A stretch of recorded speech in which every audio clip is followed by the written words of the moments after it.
Welcome to the New Chemist. We're glad you're listening. Feel free to download this podcast on Google Podcasts, Apple Podcasts, Spotify, and other platforms. Here on the New Chemist, we discuss chemistry, which simply put is the science of change, as well as careers, community, research, and COVID-19. We're happy you're tuning in.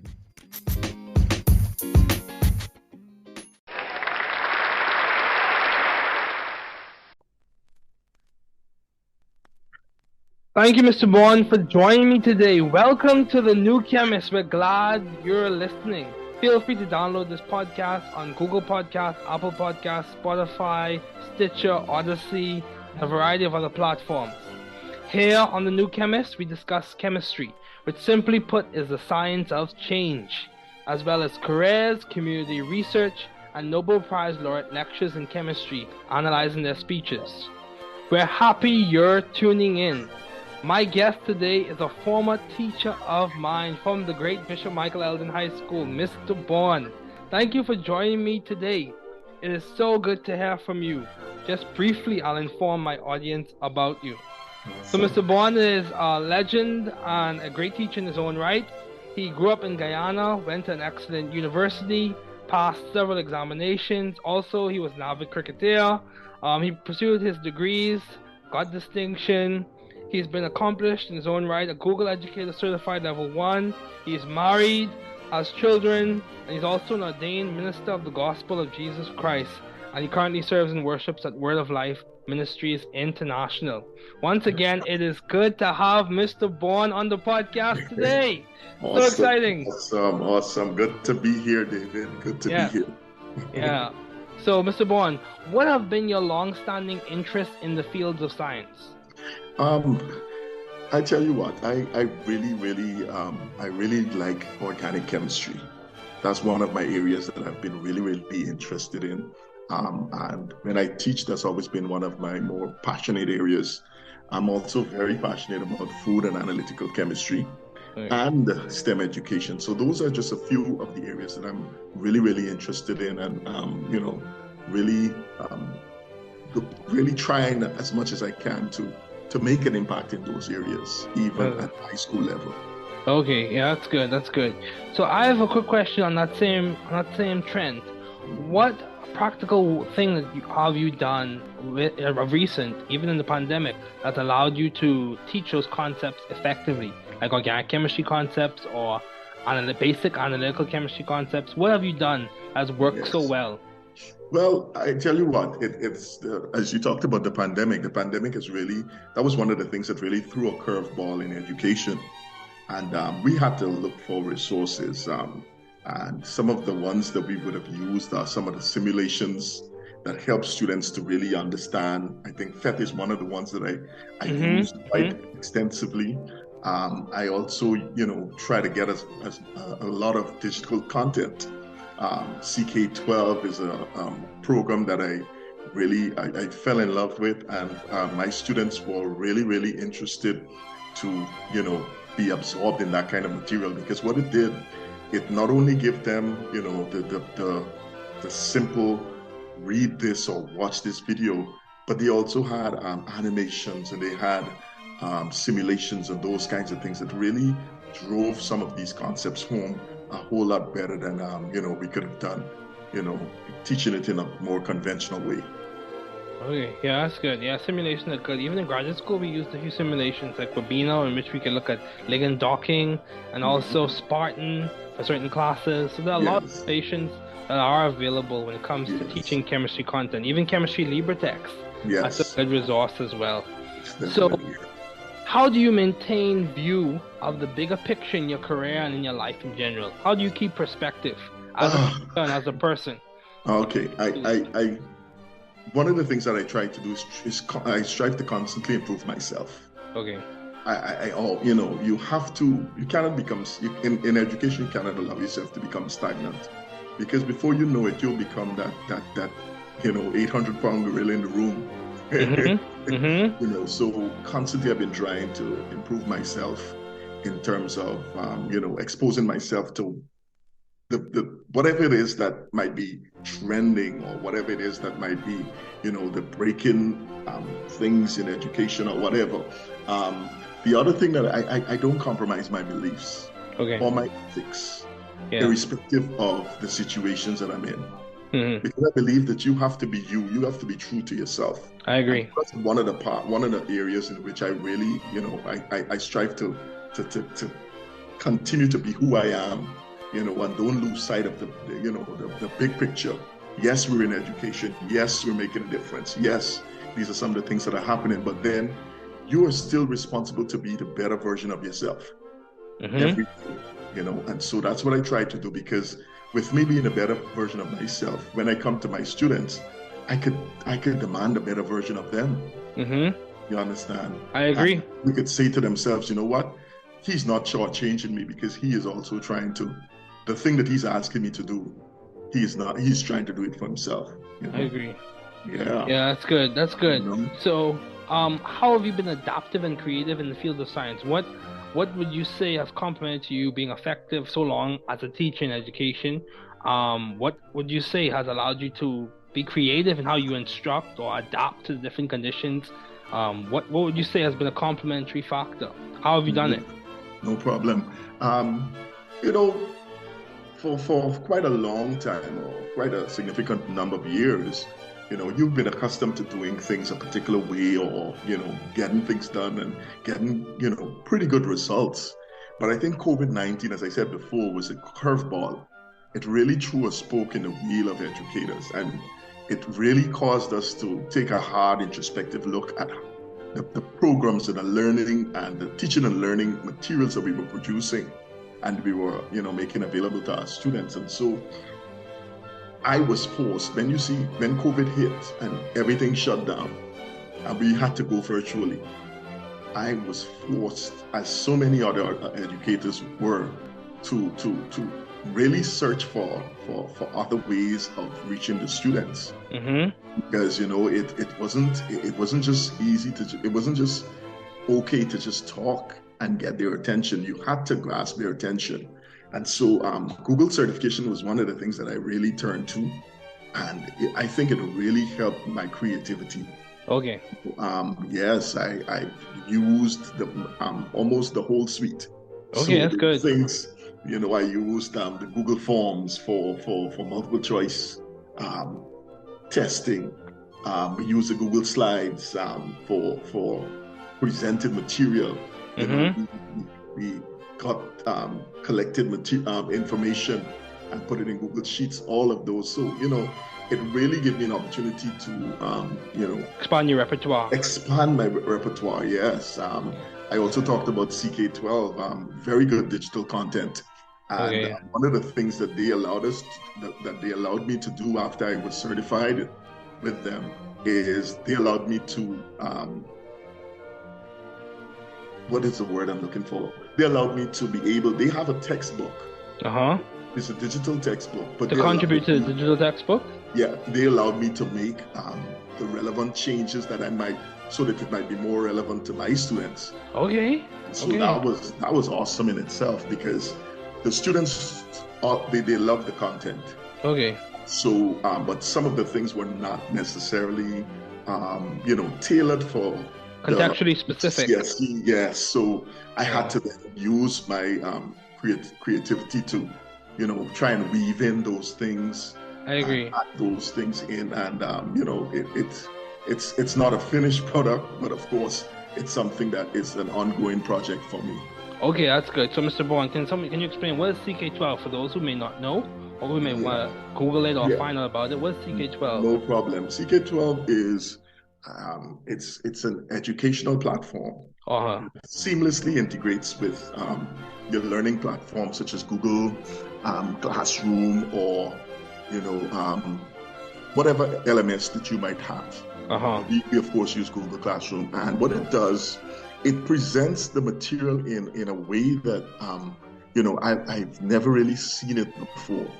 To an extent. Because what it does, it offers, for every topic that you do, there's a little bit of reading, there's some video to watch, there are always some questions that they would ask you to see how well you were grasping the material. There are simulations, there are animations. Wow. But the part that I love is what is called adaptive learning. So when it's time for the students to practice, what they would do is they would start asking questions. There are 3 different difficulty levels. There's easy, the medium, and the hard. So what they do is when they ask students a question, and if they see that they're struggling for, say, on the medium questions, then what they do is they from the reservoir of questions that they have, they kind of tailor it back for that particular student. So that student then is able to get more confidence, build up their confidence on maybe easier questions before they tackle the more difficult ones. Wow. And so, yes. This is good. It sounds like a good resource, Mr. Bourne. Yeah, man, a really good resource. And so for anybody who's looking for that, you can just go to ck12.org. You can sign up as a teacher. And they are always running, I think in the summer especially, they run the certification programs. And of course, they could then go, jump head first after that. That's good. To make sure the students get the resources they need. That's right. So how have you sort of found the right environment for you to thrive scientifically and intellectually? So what led you to choose University of Guyana? What led you to choose Bishop Michael Eldon School to teach at? Why did you choose those institutions? Well, I tell you what, when in Guyana, I wouldn't say it was much of a choice. Okay. In Guyana, the University of Guyana is the premier tertiary educational facility. Okay. And, so when I came out from high school, I worked pretty briefly in the banks because I didn't have the money to go to school. I didn't have money to go, to pay for tertiary education. Yeah. And it wasn't until after I got a scholarship that I was able to go there. So the scholarship, it kind of like pushed me in that area. But I always believe that God works things out in ways that you can't understand. I agree. So that when you think that you should have gone here or gone there, He knows exactly what it is that you needed. And I think that was a very good experience for me because, one, it allowed me to at that time, I wasn't very mature as a person. Okay. It allowed me to mature really, really well. And it was there that I really developed the love for teaching because, as you know, when you're in college or university, at a certain level, especially if you're holding a certain GPA, the lecturers then come to you and ask you, would you be willing to do some tutoring? Yeah. Yes, and so that's how I really got started. Found that there were people who were constantly coming to me for help. Could you explain this to me? I don't understand this. That as I did it more and more, I realized, hey, this is something that I could definitely do. I had people who used to come to my home and seek me out more or less for me to explain concepts to them. Concepts that they did not get when the lecturer did it. And that in itself, give me this impetus that hey, maybe I could get involved in a career in education. Bishop Michael Eldon, I was working at the Sugar Corporation back home as a chemist, and it was a very good job. But of course, in terms of the finances, it didn't really allow me to do what I wanted to do. And so Bishop Michael Eldon, that opportunity came up through a friend of mine.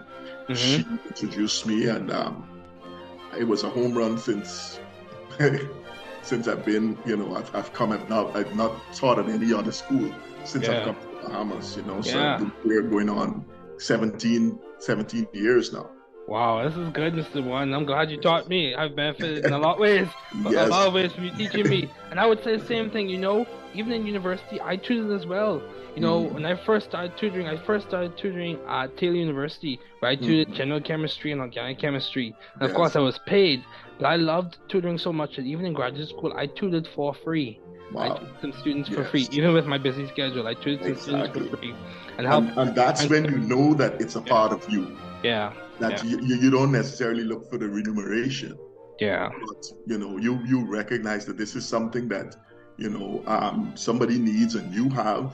I always remember the scripture says, freely have you received. In a lot of cases, you've received a lot. Some cases we had to pay for it, of course.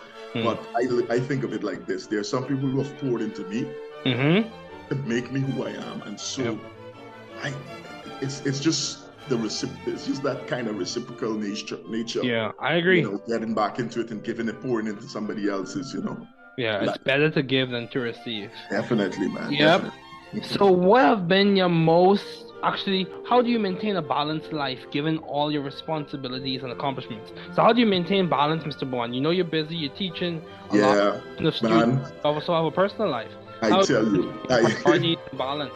I tell you, well, the thing about it is that the students sometimes how they behave is sometimes they think that all that you do is teach. Yeah.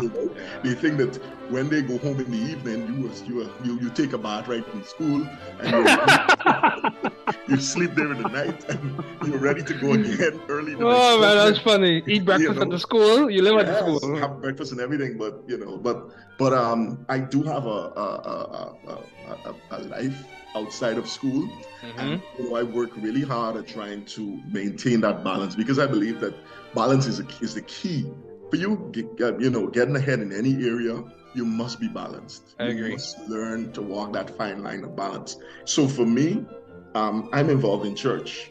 I have responsibilities of church, and so that is one of the one area that sometimes I feel like I'm overwhelmed with work at school. There's an outlet there. I agree. I also love fishing. Okay. So, I haven't gotten a chance to do a lot of that lately. Yeah, that's fair. I have rods and stuff, and so whenever it's getting tough and it's getting too much for me, I find myself somewhere on a beach, or in a canal, and I'm fishing, and for me it's therapeutic. I agree. Yeah. Yes, I'm able to, relax my mind, get fresh perspective, be able to be rejuvenated. So, those are some of the things that I do. Also, when at high school, I was an avid sportsman.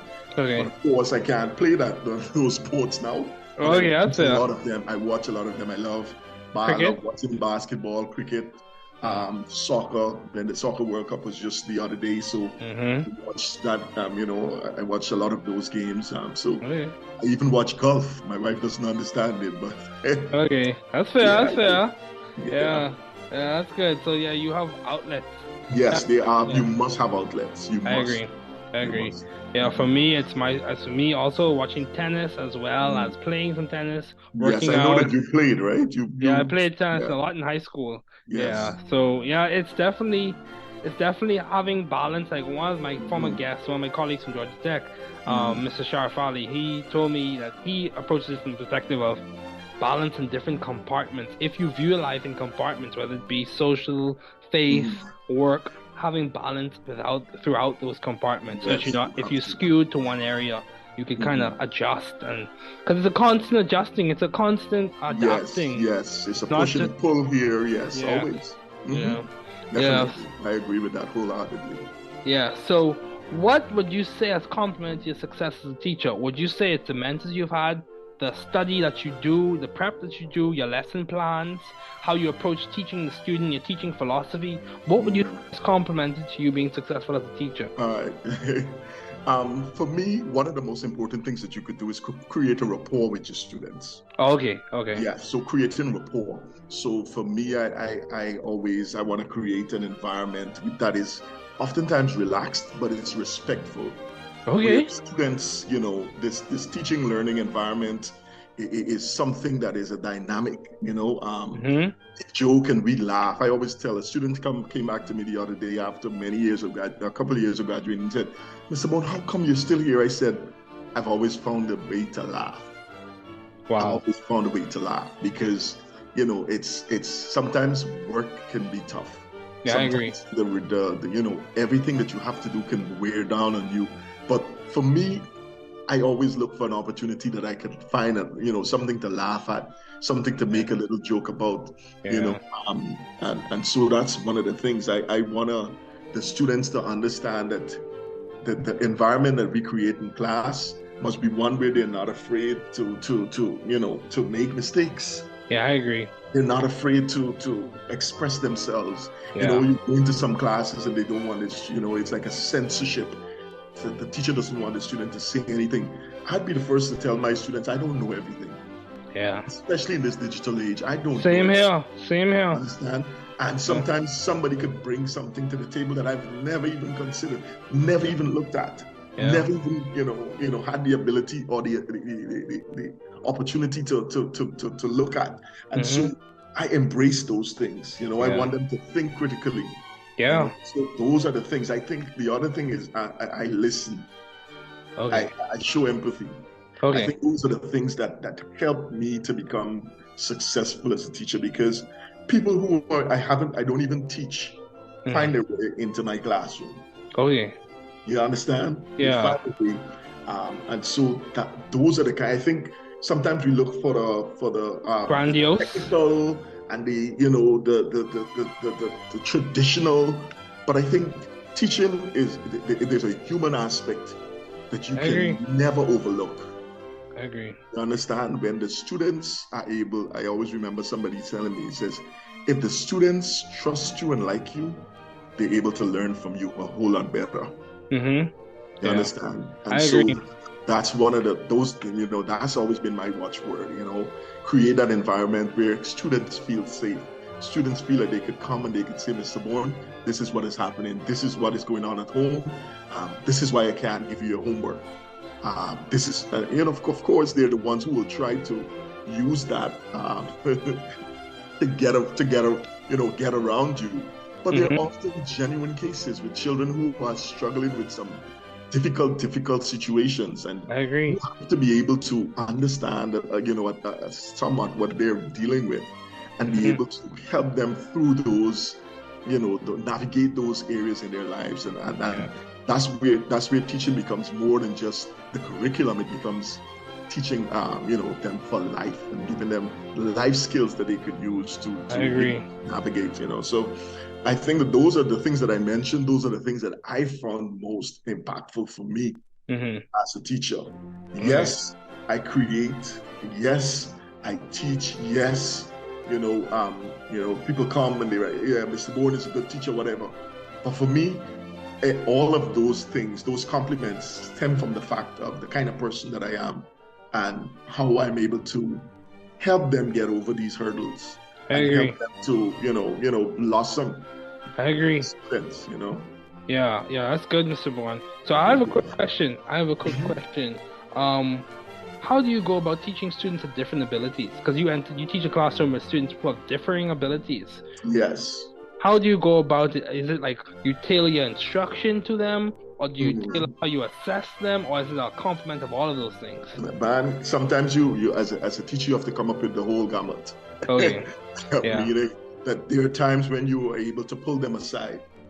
The other members of the class can move forward, or they are doing something, or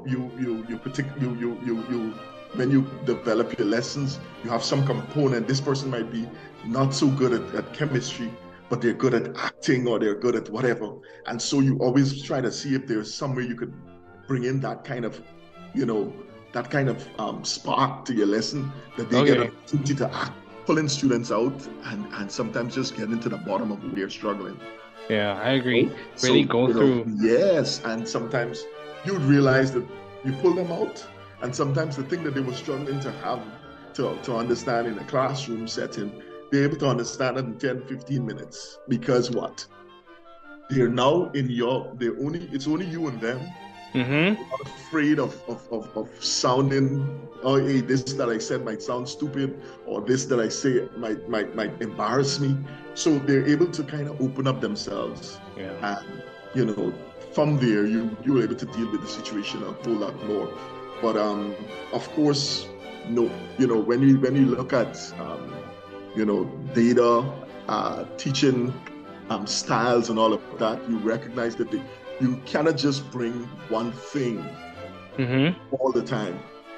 You got to give students an opportunity to express themselves in various ways. And so whatever it is, sometimes it's, you find that somebody's failing your test, but you give them a brochure to create, and they are excellent at that.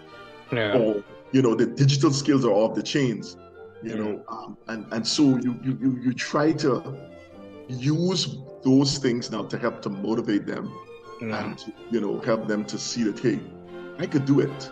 I might just do it in a different form, but I could definitely do it. Yeah, so as you teach, you reach the person where they are with their gifting, with their skill, and make sure that the concept is learned. That's good, Mr. Bourne. That's very good. So how have you maintained vision and teamwork in your classroom, in your environment? How do you maintain vision and teamwork?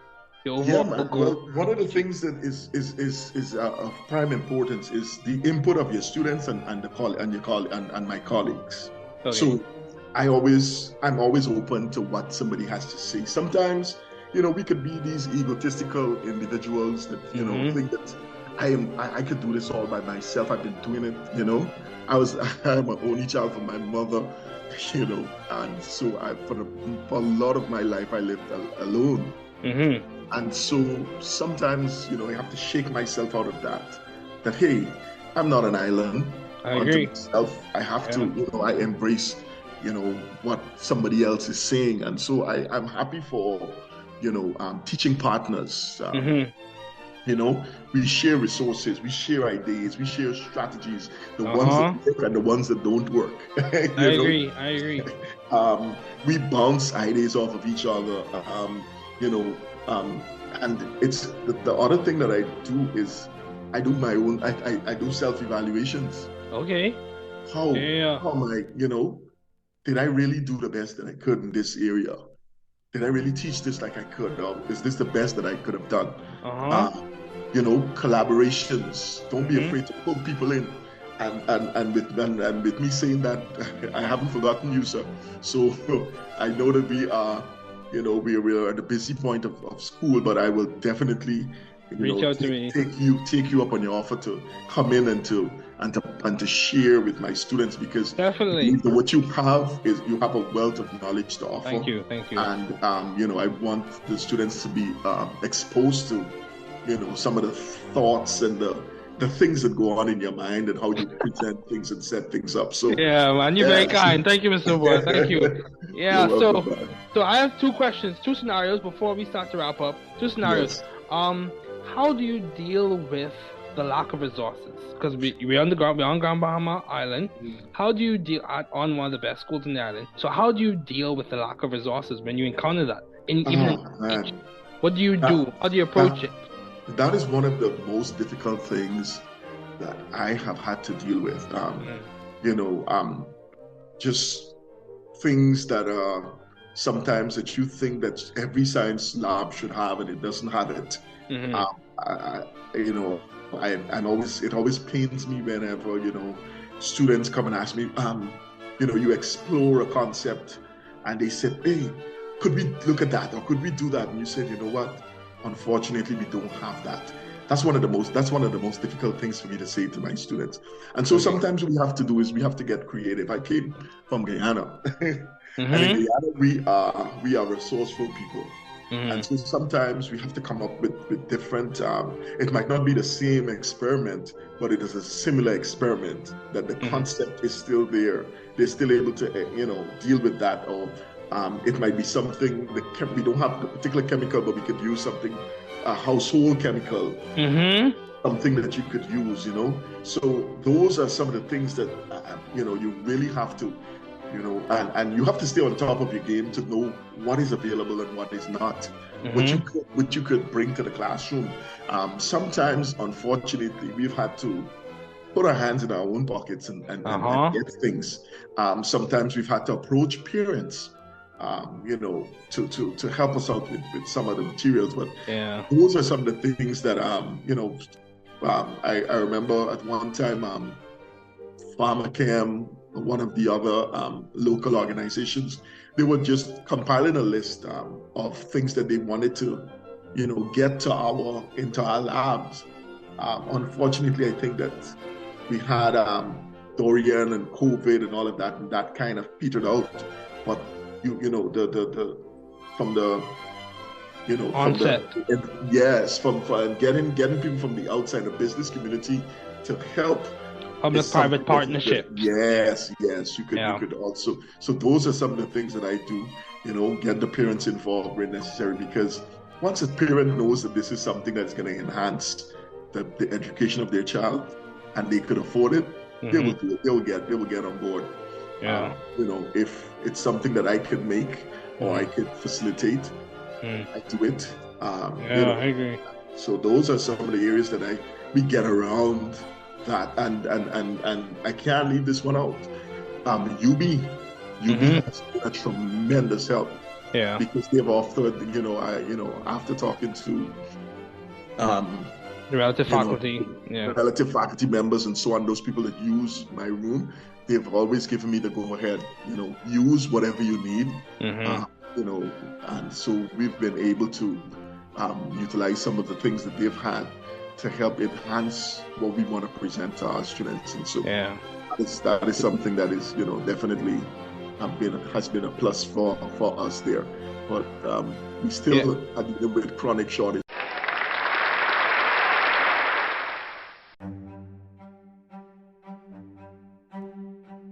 Ensure that they are making a difference in the lives of people. When I look at you guys, I look at students that I've taught many years ago, and I see them becoming, productive members of society. That in itself, that is something that excites me, because it tells me, hey, these are going to start and continue this trend. They're going to use their gifts to help somebody else.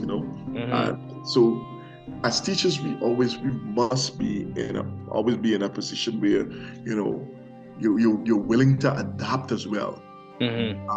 Adaptation, some people, that's the hardest word. The older we are, I think the more difficult it is. The younger people are able to move and switch at a dime. But we must be able to adapt to changing situations. If anything, COVID taught us is that we must be able to adapt. So that's one of the things. We must be able to adapt. We must be able to utilize what we have in our hands. I agree. Don't always look for the perfect opportunity. It has to be this or it has to be that. Sometimes I've had most impactful lessons have sometimes been the simplest lessons that I've planned. Sometimes you come with all of the bells and whistles, and the bells and whistles, and it just goes over their heads. I agree. I've been there. You have to be in a position to hey, quickly self-evaluate, quickly check, see how this happens, and then be willing to make the change if it's necessary. So I believe that those are some of the things that, as teachers, don't just think of the money. The money is important, I understand. But if you're just in it for the money, you'll find that after a few years, maybe, you'll find it very difficult to get up and go, because it'll seem like a chore. But when you're excited about what you're doing and excited about making a difference in children's lives, you get up. I tell some students, I say, look, I remember I had a very difficult class one year, and it's like 90% of the class were troublemakers. Oh, wow. They were tough. But you know what? They always say, when they see me now, they say, you were our best teacher. But there were a few students in the class, and I would always tell them, they say, Mr. Bourne, how come you always come and you are excited to teach us? I said, there are some people who give me the motivation. You understand? There are some of the students in that class that, I made a joke and I said, I'm quitting this job and I'm going to walk puppies. The girl said, Mr. Bourne, don't quit the class. We need you. So sometimes you that very one, that might be a distraction or whatever. You find a way. This is the one that needs me. And you get up every day because you want to make a difference. You want to see that child make a turnaround. So that's always been my philosophy, and I think that's one of the reasons that I've been at it for this long. Yeah, I agree. And I think it's important to remember that, we are servants. We've been given Yes. gifts, and we've been given the expertise, and we've been given the opportunity to wield that expertise to make an impact in the lives of other people. Yes, we're not the primary focus. It's not about no. our articulated prestige. It's about how can we help someone else. Somebody else. Yeah. But yeah, Mr. Bourne, it was so good to have one of my former teachers on this podcast. I mean, you are one of the first former.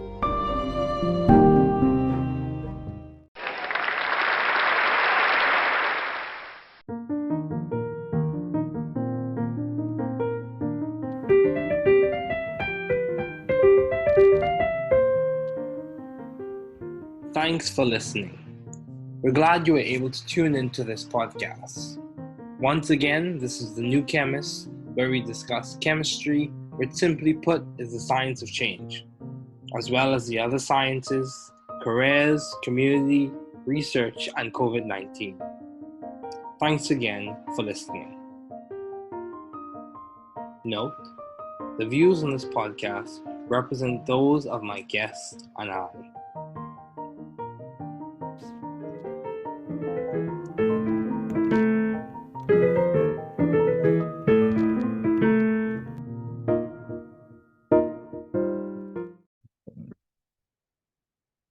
Have you heard? Have you heard? The newest and best Bahamian resource for test preparation for BJCs and BGCSEs. Check us out on Facebook or at anansibahamas.com. Again, check us out on Facebook or at www.anansibahamas.com, where Mr. Ferguson is the COO. There are a lot of resources, especially for Bahamian students. Anansi Learning Technologies. Check us out.